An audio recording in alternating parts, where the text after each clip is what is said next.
Proinca.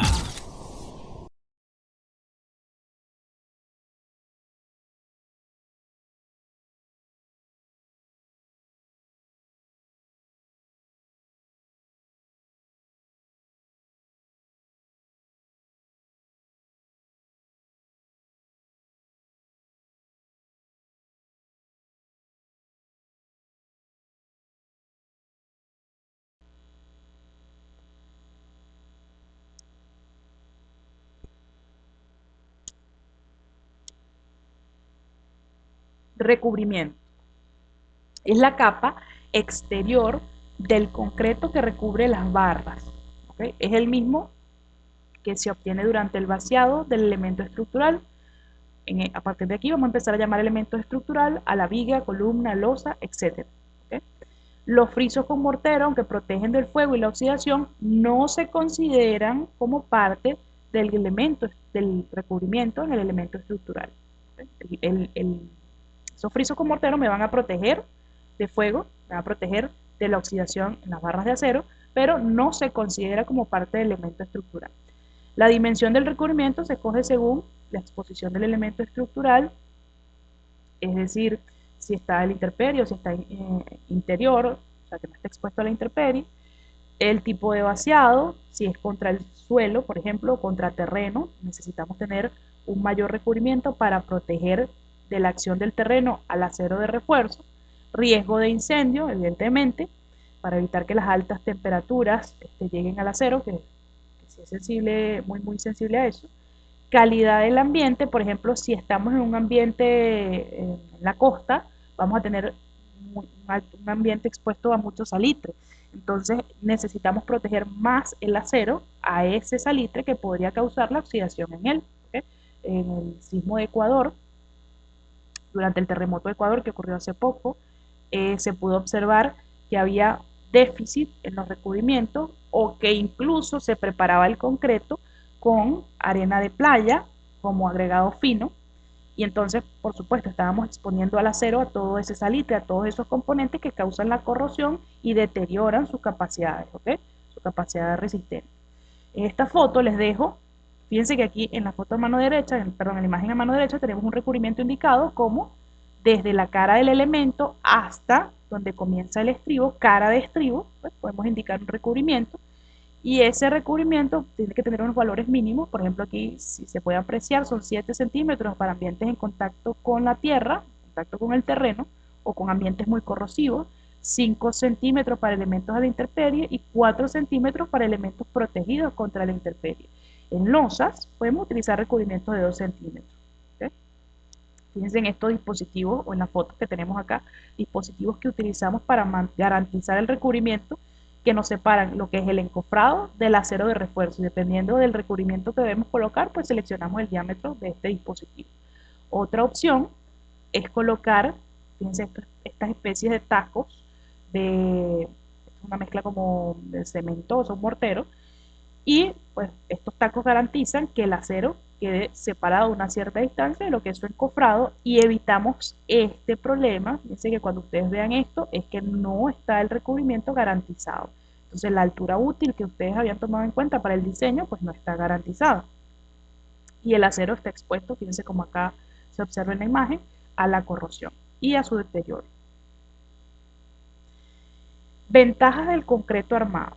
Ahora ya conociendo todas esas propiedades, podemos hablar un poquito con mayor vocabulario de cuáles son las ventajas del concreto armado y no de tan a grosso modo como las habíamos mencionado.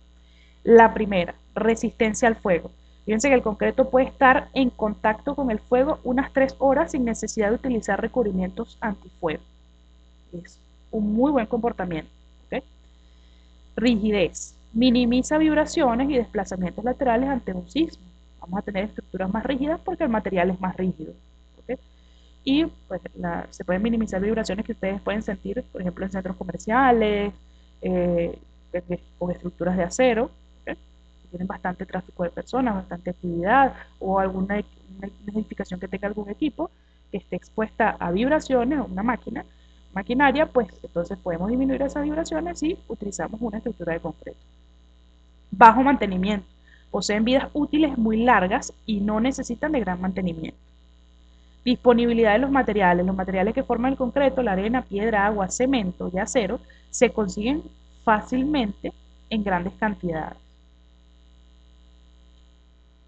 7. Desventajas del concreto armado.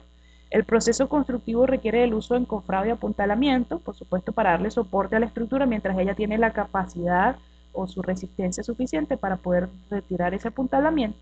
Gran parte de la resistencia de una estructura de concreto armado es destinada a soportar su propio peso porque resulta una estructura muy pesada, ¿no? Debido al material, debido al volumen. Es importante también mencionar acá, pues, que una desventaja que se podría considerar si lo comparamos con acero estructural es que tarda un poco más de tiempo durante su construcción debido a que es necesario garantizar que tenemos una resistencia adecuada antes de continuar construyendo niveles superiores, por ejemplo. Distinto al acero, que el acero ya una vez instalado y asegurado, pues ya dispone de su resistencia al instante. Vamos a hablar del código de diseño. Fíjense que importante es que ustedes conozcan el código de diseño. En este caso, el que vamos a trabajar es el ACI 31814 y en ese documento de casi 600 páginas que nosotros necesitamos estar familiarizados, no sabernos de memoria porque es imposible, pero sí estar familiarizados, contiene requisitos mínimos para materiales, cuáles son las características y los controles de esos materiales que vamos a utilizar en la construcción de edificaciones de concreto armado. Diseño y detallado de edificaciones de concreto estructural. Fíjense que cuando hablemos de diseño, quiere decir cuando hacemos el cálculo, una vez partiendo de solicitaciones, cuando hacemos el cálculo de lo requerido o del refuerzo requerido, y cuando hablemos de detallado, estamos hablando de la disposición de ese acero requerido. Sistemas estructurales, miembros y conexiones, concreto construido en obra, prefabricado, concreto simple, no preforzado y preforzado.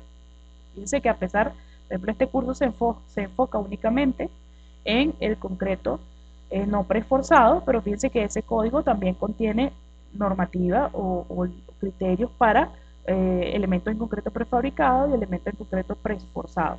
Preforzado, estamos hablando tanto de pretensado como posttensado. Diseño y construcción para resistencia, funcionamiento y durabilidad.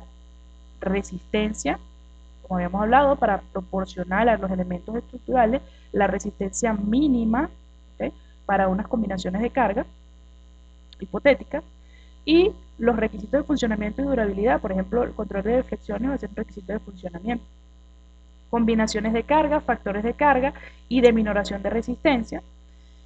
Métodos de análisis estructural, límites de deflexiones, anclaje mecánico y poder de adherencia, información sobre los documentos de construcción, inspección en obra y ensayo de los materiales, métodos para evaluar estructuras existentes. Fíjense que si ustedes deben hacer una evaluación de una estructura existente, este código también les da los lineamientos que ustedes deben seguir. Y acá les presento lo que es el contenido por capítulos de ese código, para que ustedes sepan a qué capítulo debemos dirigirnos cuando tengamos alguna duda. Entonces, primero nos presenta generalidades, luego notación y terminología, luego las normas citadas, requisitos para sistemas estructurales, cargas que debemos considerar, consideraciones en el análisis estructural, consideraciones en losas en una dirección, losas en dos direcciones, vigas, columnas, muros, diafragmas, cimentaciones, concreto simple, nudos o nodos, viga columna, zona junta viga columna y losa columna, conexiones entre miembros, anclaje al concreto, estructura sismorresistente, concreto, requisito de diseño y durabilidad, refuerzo de acero, propiedades, durabilidad y embebido, factores de reducción de resistencia, estos son los factores de minoración phi, resistencia de las secciones de los miembros, modelo puntal tensor, modelo específico para diseño en concreto, requisitos de funcionamiento, detalles del refuerzo, detallado el refuerzo, como les dije, la disposición del acero de refuerzo dentro de los elementos, documentos de construcción e inspección, evaluación de la resistencia de estructuras existentes, referencias al comentario y luego vienen los apéndices. Fíjense la importancia de los apéndices. El primer apéndice nos da información acerca del acero de refuerzo, diámetros, calidades, ¿okay? Eso es lo que vamos a conseguir en el apéndice A. Y en el apéndice B, que es muy importante, según mi opinión, porque nos permite personas o profesionales de todos los países poder utilizar el código A61814 es la equivalencia de las ecuaciones no homogéneas en el reglamento. Es decir, presentarnos las ecuaciones de toda la norma en distintos sistemas de unidades. Sistema métrico internacional, sistema métrico MKS y unidades usuales en USA, por ejemplo, las libras, pulgadas, ¿okay? Eso es lo que vamos a conseguir en el apéndice B. Entonces, vamos a estar usando muchísimo para poder ir y buscar las ecuaciones bajo las unidades que son usuales en sus países respectivos. Glosario de términos usados en el reglamento. Esto es muy útil porque cuando ustedes no entiendan una palabra o no entienden a qué hace referencia cuando se refiere, por ejemplo, al elemento viga, entonces podemos ir al glosario y determinar cuál es la definición de ese término, la definición de una columna, la definición de una ligadura, de un gancho suplementario, de un gancho sísmico. Todas esas definiciones las pueden encontrar en el glosario. ¿Okay? Hay que hacer un comentario especial sobre lo que hemos visto acá en esta norma, y es que a partir del año 2014 la norma fue reestructurada por completo. ¿Sí? Entonces, esa es la importancia de este curso o la importancia de mantenernos actualizados. Y es que una vez que hay cambios en toda la estructura de la norma, según el comité del Instituto de Concreto, Comité Americano del Instituto de Concreto, ellos dicen que es para lograr un mayor entendimiento y me parece que es así, porque primero les hablan en general de cada una de las características, por ejemplo, en las losas en una dirección, de las losas en dos direcciones, de las vigas, de las columnas, les hablan de las características por tipo de elemento estructural, características comunes, y luego, en el capítulo, por ejemplo, el 18, tenemos las especificaciones si la estructura es sismoresistente. ¿Okay? Entonces, es una muy buena manera de digerir esta información. Para mí, el código A618 es uno de los mejores. Incluso si ustedes tienen normativas en su país, es bueno que primero se preparen con el ACI, ya que les presenta lo que es el articulado y de inmediato a la derecha pueden ver el comentario que explica la justificación del articulado. A mí me parece que es la mejor manera de poder entender el código, ya que, por ejemplo, en nuestro país, en Venezuela, tenemos el COVENIN 1753 para las edificaciones de concreto y tiende a ser un poco tedioso solamente ver el articulado. Hace que sea pesado y más bien nos aleja de poder entender el diseño en concreto armado. También el código ACI 318 les presenta las dos cosas al mismo tiempo. Entonces les recomiendo que lo utilicen para estudiar como un libro de consulta a pesar de que en sus países tengan normativa. Aquí tenemos parte del apéndice B. Fíjense que incluso al principio del apéndice les va a mostrar las resistencias en las distintas unidades que habíamos comentado, ¿no? Y posterior empieza de una forma ordenada e identificada para cada ecuación cuál es su equivalente en las distintas unidades. El código de diseño A6318 también nos da las especificaciones para el recubrimiento, eso se los quería dejar aquí de una vez. Dependiendo, fíjense que aquí está el recubrimiento en pulgadas. A mí me gustaría verlo más en centímetros, y yo en la siguiente diapositiva se los dejo en centímetros, esos recubrimientos. Entonces fíjense que para cada tipo de exposición del elemento y para cada tipo de miembro y para cada tipo de refuerzo de ese miembro nos da el recubrimiento que debe ser colocado.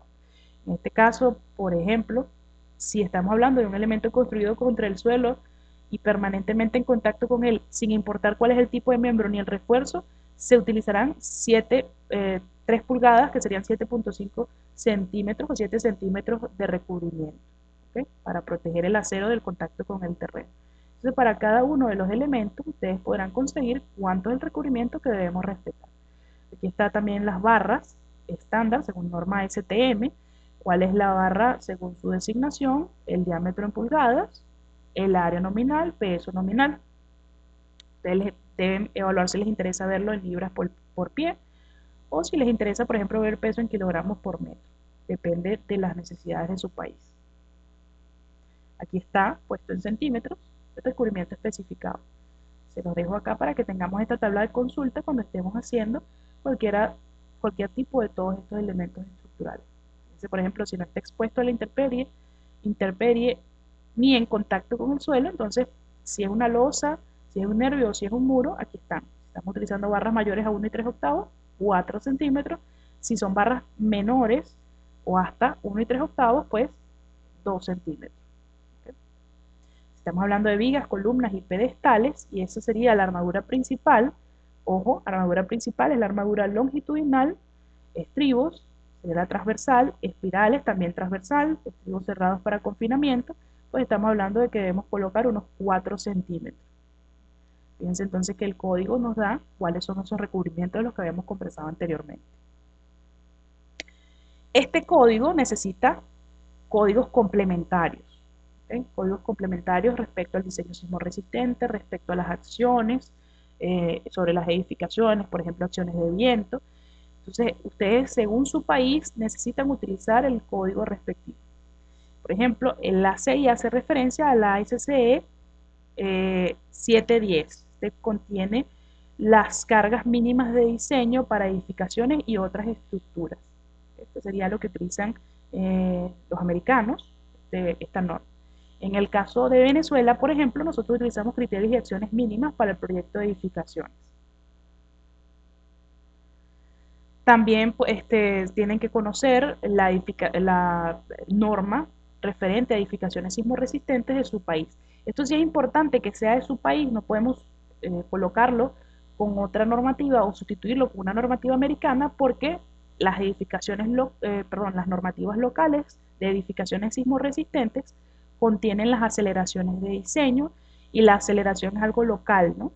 Depende de los estudios que se han analizado, que se han realizado en diferentes países y que les va a dar, por ejemplo, características como la aceleración horizontal, el comportamiento dinámico de los suelos a través de las distintas formas espectrales que pueden considerar, el comportamiento o la gama de periodos que pueden conseguir para los diferentes tipos de suelos de sus países. Entonces, esta norma es local y no pueden sustituirla, ¿no? Edificaciones sismorresistentes en el caso nuestro. Las recomendaciones para edificaciones sismorresistentes, cómo se define una irregularidad, eso sí podría sustituirse. Incluso el método de análisis, información sobre el método de análisis podría sustituirse, pero no la clasificación de la amenaza sísmica, por ejemplo, las aceleraciones que podemos esperar de acuerdo a las zonas, eso sí, el espectro de diseño y el espectro elástico, pues sí es un poquito más local. Por otro lado, tenemos este código que es el ACI 352. En este código se apoya el ACI 318 para poder diseñar, el nodo viga-columna, ¿okay? En estructuras monolíticas de concreto reforzado. Este código es muy importante y fíjense que el diseño es tan grueso, el diseño de los nodos, que aún se mantiene vigente, aún el ACI 31814 hace referencia a este ACI 352, aunque sea del año 2002. ¿Okay? Por el tipo de diseño que tienen los nodos, que es un diseño grueso, que tienen que mantenerse, tienen que tener una respuesta elástica, ¿okay? Por toda esa serie de consideraciones aún se hace referencia a este. Este código lo pueden descargar, fíjense que acá abajo yo les dejo el enlace, en el aula blogspot.com, pues allí pueden descargar este código, también lo van a tener disponible en la carpeta de material de apoyo del curso, al igual que esta anterior que habíamos visto, que es las acciones mínimas según el ASC 710. Vamos a tenerlas allí. A continuación les dejo, por ejemplo, un referente a las cargas. Fíjense que estamos en ítem de cargas. Y referente a cargas permanentes y cargas variables, les dejo una recopilación extraída de nuestra norma, Venezuela Covenin, que habla acerca del peso específico de distintos materiales, peso específico de distintos componentes, de distintos recubrimientos, para que ustedes puedan tenerlo como consulta, ¿no? Fíjense, aquí tenemos, por ejemplo, el peso de piedra natural. Una piedra natural puede ser el granito, el mármol, ¿ok? Si tenemos acabados de granito o de mármol en nuestra estructura, pues podríamos sacar de acá el dato de cuánto vale ese peso específico para considerarlo en nuestro diseño. ¿Okay? Una recopilación, combustibles, características de algunos materiales, por ejemplo, si tenemos un terreno natural o algún elemento que soporta un terreno, pues aquí tenemos cuánto vale ese porcentaje o índice de vacíos, ¿okay? Cómo es la cohesión, cómo es el coeficiente de fricción dependiendo del tipo de material, ¿okay? Por ejemplo, si estamos hablando de losas, de tabiques y de paredes de mampostería, si son de bloques de arcilla, cuál es el peso de esa pared, pero fíjense que estos serían kilos por metro cuadrado, pero no de kilos por metro cuadrado en planta, sino kilos por metro cuadrado de pared. Usted tendría entonces que sumar el área de todas las paredes, área vertical de todas esas paredes, multiplicarlas por estos 120 y dividirlos entre el área de planta para obtener un peso distribuido en planta. Hay que tener claro eso, esa limitación. Esto es por área de pared, no por área de planta. Bloques de concreto, ladrillos macizos, bloques de ventilación, ladrillos de arcilla obra limpia, son algunos de los materiales. Fíjense que aquí vamos a estar sacando el peso de la losa nervada, armada en una dirección, armada en dos direcciones, dependiendo del espesor que nos haya arrojado nuestro predimensionado o predimensionamiento, vamos a obtener cuál es el peso. Este peso sí sería un peso en planta, ¿okay? Sería un peso de losa en kilos por metro cuadrado. En la parte inferior tenemos losas de tabelones, dependiendo del tabelón que se está utilizando y el perfil que se está proporcionando como correa, cuál sería o viga secundaria, perdón, cuál sería el peso de la losa total, ¿no? Incluyendo tabelón y perfiles. Asimismo, revestimientos de techos, impermeabilizaciones, pavimentos, frisos y revestimientos de paredes. Son algunas de las cargas que vamos a estar considerando. Y en este se deja un resumen del libro del Dr. Dupardier. Fíjense que, de diseño concreto armado, fíjense que aquí nos da, dependiendo de las losas nervadas, de la altura de la losa nervada, un análisis de carga, ¿okay? Con un total de peso propio de losa nervada. ¿Okay? Aquí nos incluye también el peso de las vigas, peso de columna. Fíjense que peso de vigas se puede asumir 100 y peso de columna 80 kilos por metro cuadrado en planta. ¿Okay? Es importante, en planta.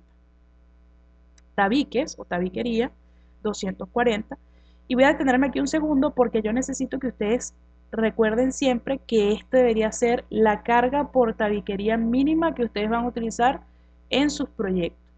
Usualmente vemos cosas como que la norma puede decir 150 kilos por metro cuadrado de peso de tabiquería en planta. Pero eso es un número que si ustedes, se puede corresponder a por ejemplo, un edificio destinado a salones en un edificio educacional. ¿Por qué? Porque, bueno, si nosotros nos ponemos a ver un poco, o nos ponemos a analizar, vemos que tiene una densidad de tabiquería baja. Los salones necesitan bastante espacio abierto y tienen poca tabiquería. Pero en cambio, en un edificio residencial, cuando ustedes hagan el análisis de sumar el peso de todas las paredes y lo dividen entre el área de planta, les va a dar un valor de aproximadamente 260, 270 kilogramos por metro cuadrado en planta. ¿Okay? Entonces, ese 150 mínimo de tabiquería que dicen algunas normas, pues se queda corto. Se queda corto y ustedes tendrían que tomar un número mayor. O sea, o si no hacen el análisis de carga de la tabiquería sumando las paredes, pues yo les recomiendo, grábense siempre, tabiquería mínima 240 kilos por metro cuadrado de planta. ¿Ok? Fíjense que aquí les dice que el total, tomando en consideración vigas, columnas y tabiquería, son 420. Y luego, estos 420 los sumamos con estos 402 y obtenemos una carga permanente por metro cuadrado de planta. Fíjense que es un buen apoyo esta tabla, ¿no? Una vez nos da, dependiendo de la losa, la carga permanente que vamos a tener allí.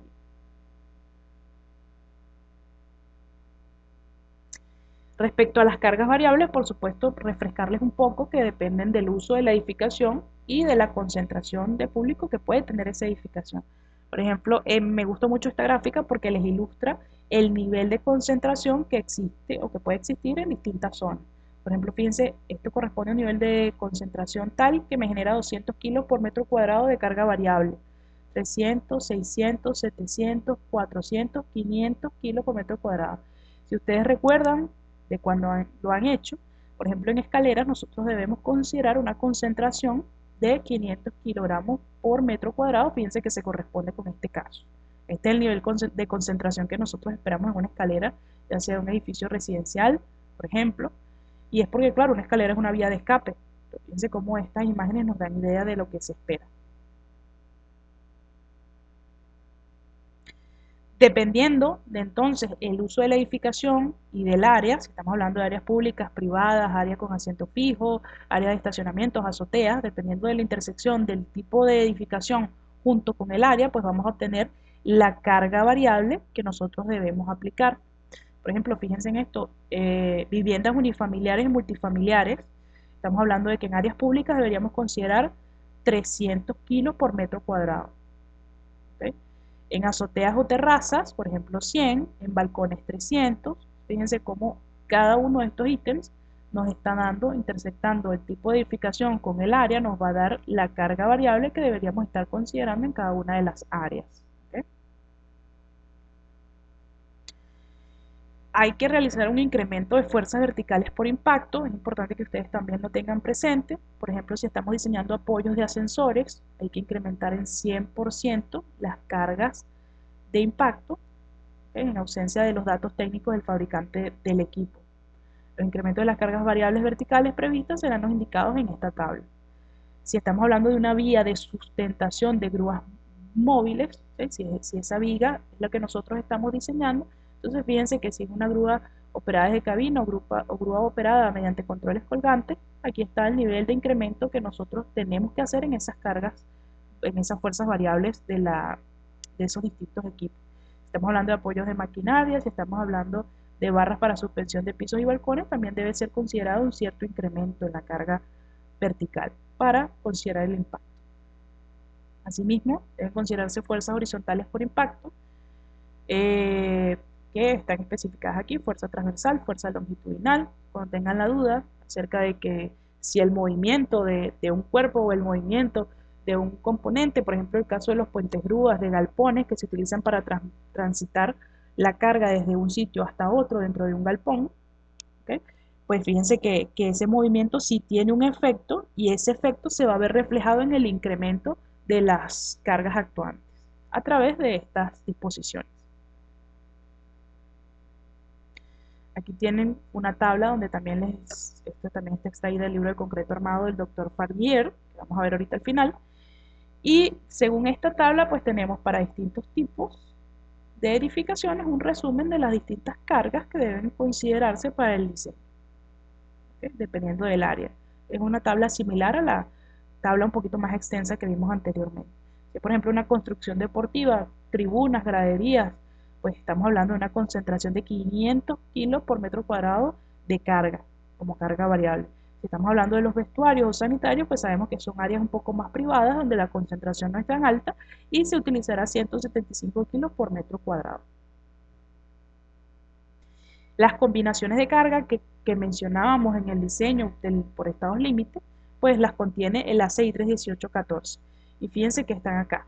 Son varias combinaciones que incluyen distintas cargas multiplicadas por factores.